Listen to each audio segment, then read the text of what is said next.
शाम का समय था। कुंदन नगर का बाजार अपनी चहल पहल से गुलजार था। कहीं कोई कीमती कपड़े बेच रहा था तो कहीं कोई सुनार अपनी दुकान सजा रहा था।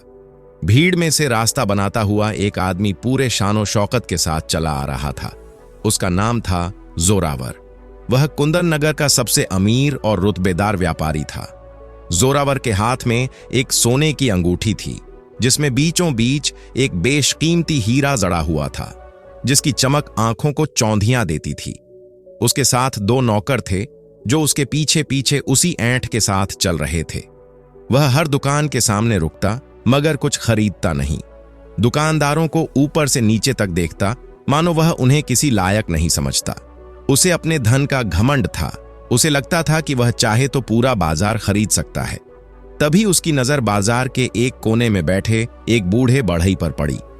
वह लकड़ी के पुराने बर्तन और खिलौने बेच रहा था। उसके पास ग्राहक तो दूर, कोई झांकने तक नहीं आ रहा था। जोरावर हंसते हुए उसकी ओर बढ़ा और व्यंग्य से बोला, इन जैसे लोग पूरी जिंदगी मेहनत करेंगे फिर भी गरीब ही रहेंगे। शायद किस्मत भी इन पर हंसती होगी। बूढ़े ने सिर उठाया और गहरी आंखों से जोरावर की ओर देखा। उनमें वर्षों का अनुभव झलक रहा था। वह शांत स्वर में बोला, बेटा, किस्मत एक पल में बदल सकती है। आज तेरा समय है, कल किसी और का होगा। घमंड की दीवारें ऊंची जरूर होती हैं, मगर जब गिरती हैं तो आदमी को पाताल तक ले जाती हैं। जोरावर ठहाका मारकर हंसा, मेरे साथ ऐसा कुछ नहीं होगा। मैं इस शहर का सबसे बड़ा व्यापारी हूं। बूढ़ा मुस्कुराया और बस इतना कहा, यह तो समय ही बताएगा। जोरावर सिर झटकता हुआ आगे बढ़ गया। उसे क्या मालूम था कि किस्मत अब पलटने वाली है। उसका घमंड उसे कहां ले जाएगा, ये कहानी अब शुरू होने वाली थी। अगले दिन सूरज की पहली किरण के साथ बाजार फिर से जगमगा उठा। दुकानदार अपनी दुकानें खोल रहे थे, मजदूर बोरियों में सामान ढो रहे थे और ग्राहक खरीदारी में लगे थे। चारों ओर चहल पहल थी, लेकिन जोरावर की हवेली के बाहर एक अजीब सा सन्नाटा पसरा हुआ था। उसके नौकर हवेली के बाहर खड़े होकर उसका इंतजार कर रहे थे। वह जो रोज सुबह सबसे पहले उठ जाता था, आज अभी तक बिस्तर में पड़ा था। एक नौकर ने हिम्मत करके उसे जगाया। जोरावर एक झटके में उठ बैठा। उसका चेहरा पसीने से भीगा हुआ था, शरीर कांप रहा था। उसने एक भयानक सपना देखा था।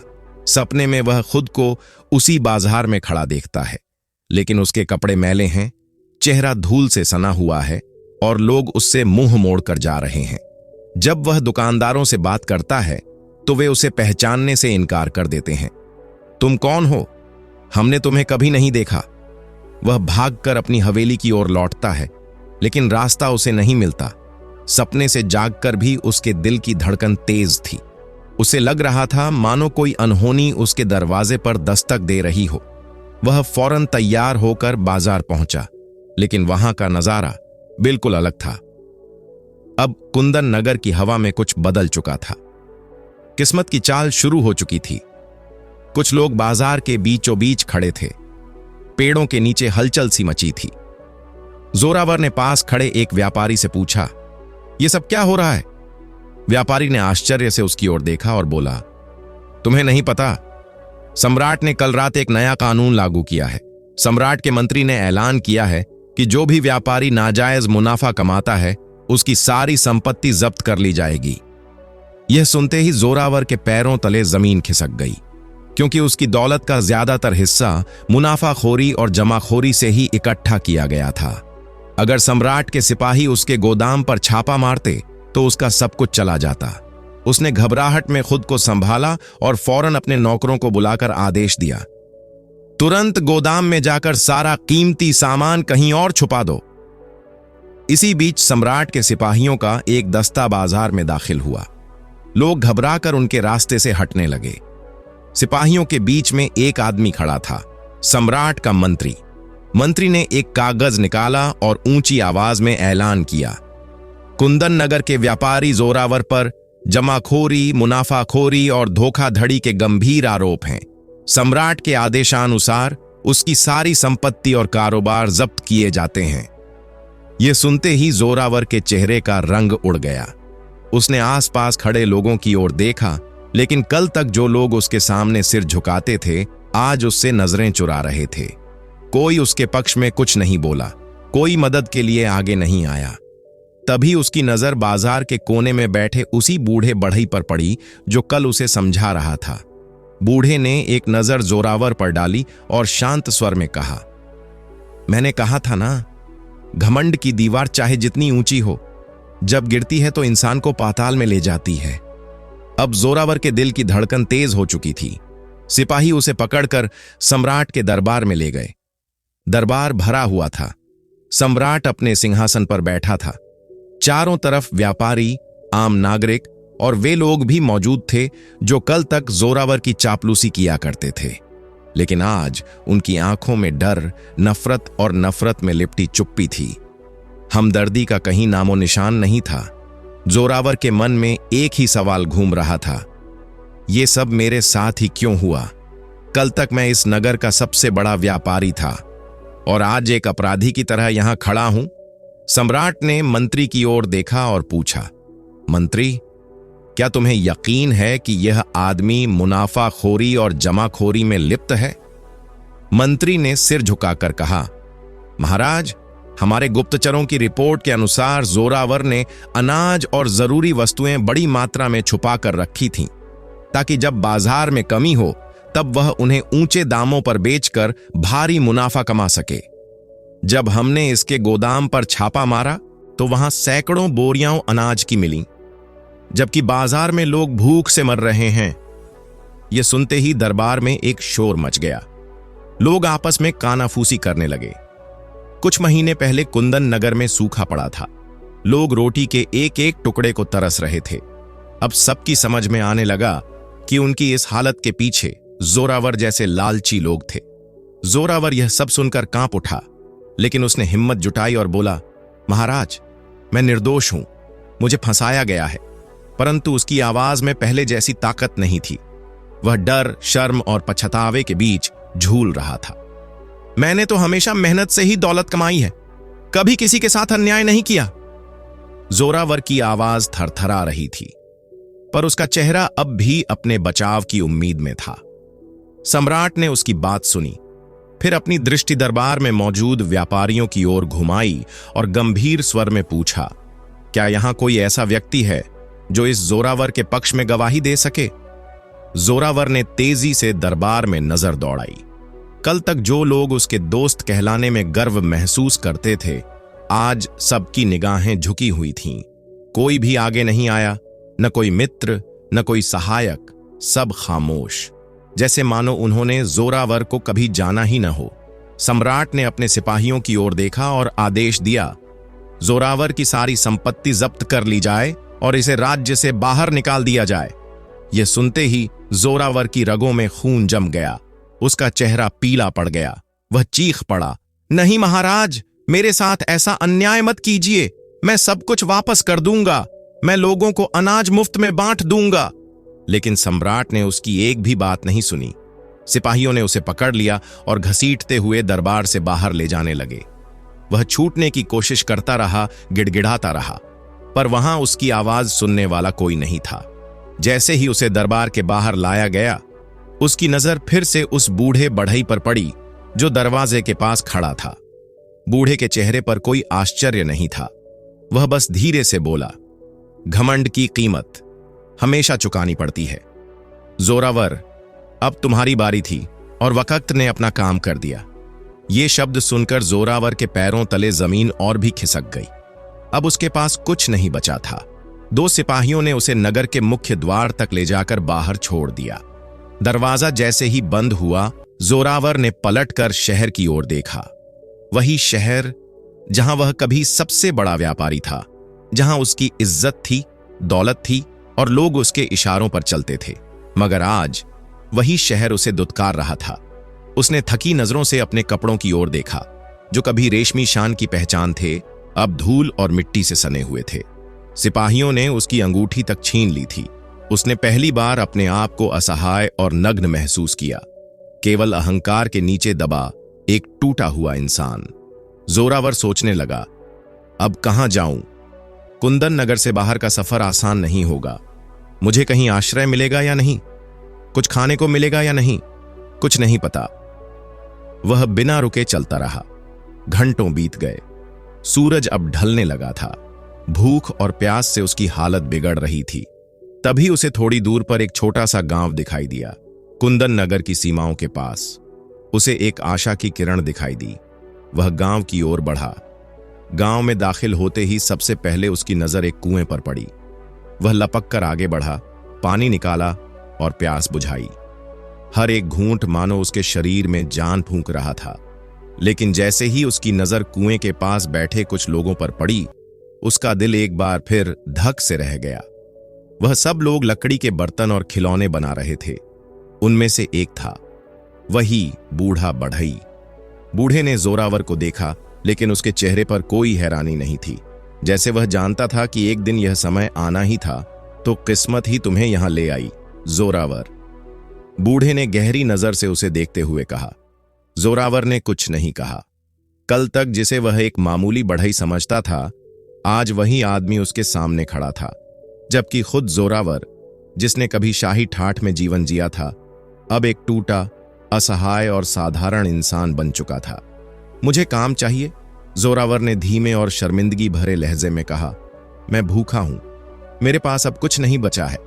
बूढ़े ने उसकी बात ध्यान से सुनी, फिर उसके पास आकर बोला, दौलत के नशे में इंसान अक्सर भूल जाता है कि असली संपत्ति हाथ का हुनर होता है। अगर तुम सच में कुछ सीखना चाहते हो तो मैं तुम्हें काम दे सकता हूं, लेकिन याद रखो, यह तुम्हारे घमंड का असली इम्तिहान होगा। जोरावर ने तुरंत कहा, मैं सब कुछ करने को तैयार हूं।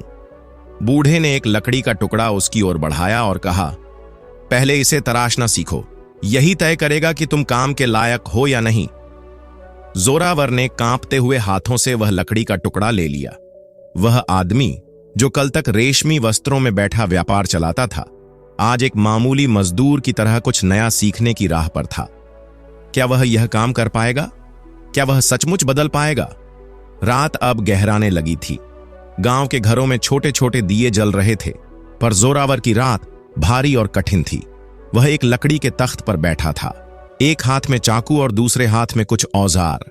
उसके सामने एक मोटा लकड़ी का टुकड़ा पड़ा था, जिसे वह तराशने की कोशिश कर रहा था।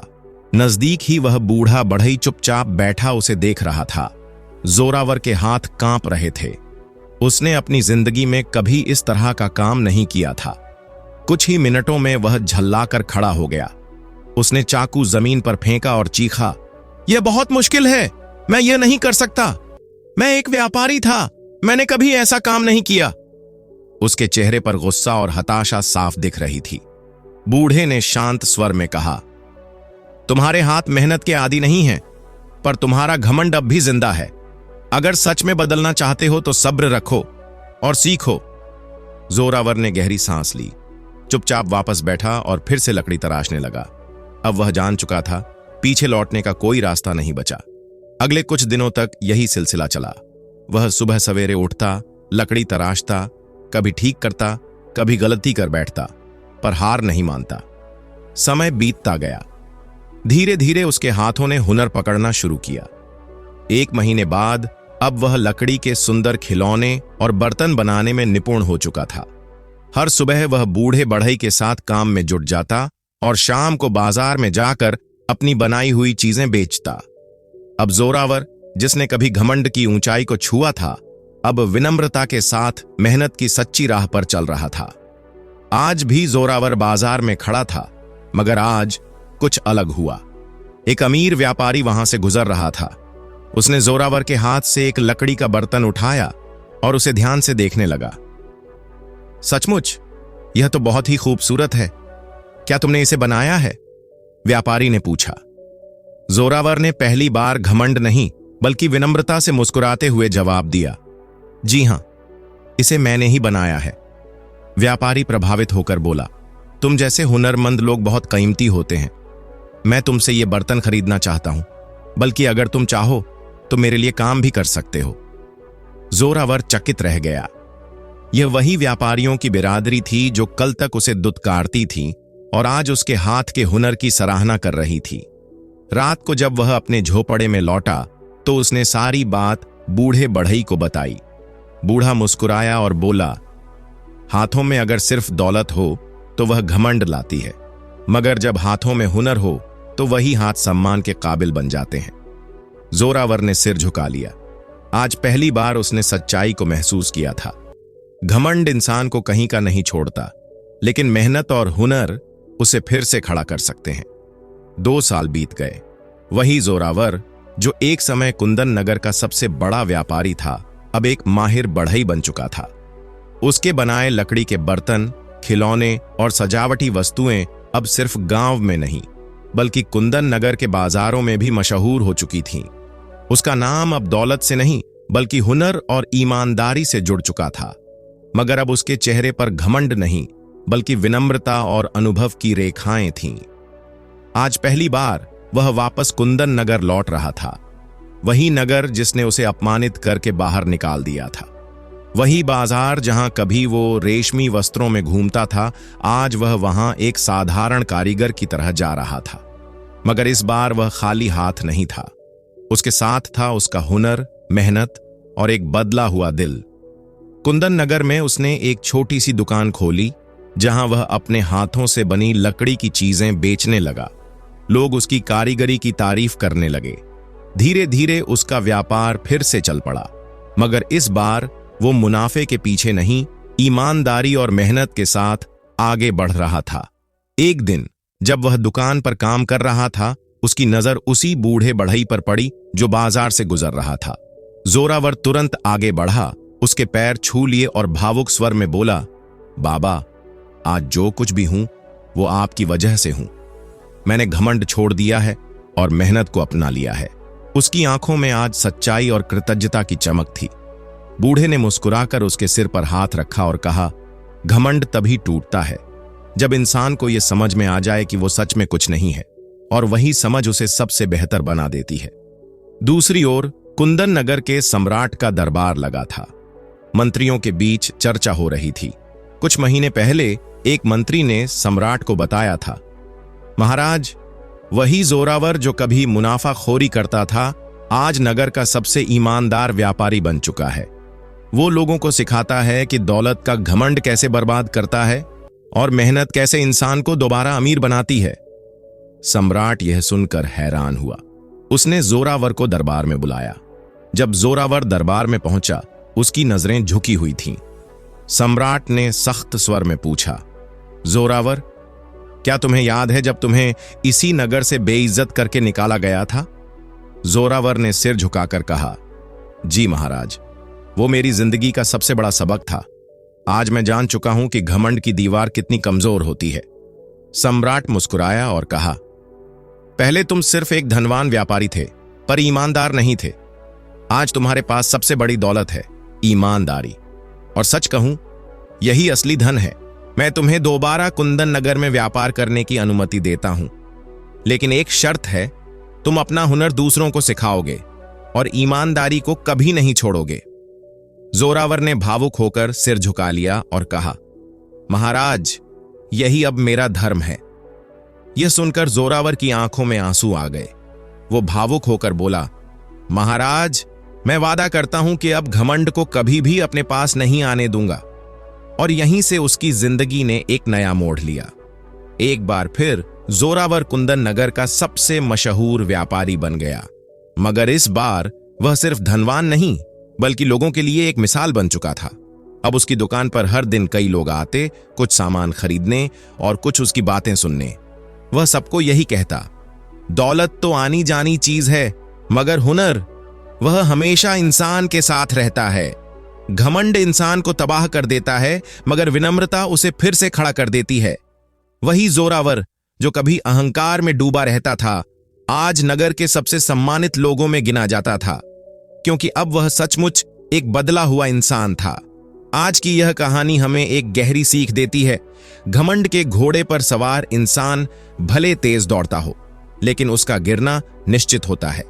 सच्चा इंसान वह है जो घमंड को पास नहीं फटकने देता, बल्कि मेहनत, ईमानदारी और विनम्रता को अपना मार्ग बनाता है। ऐसे इंसान को सफलता न सिर्फ मिलती है, बल्कि वह दूसरों के लिए भी प्रेरणा बन जाता है।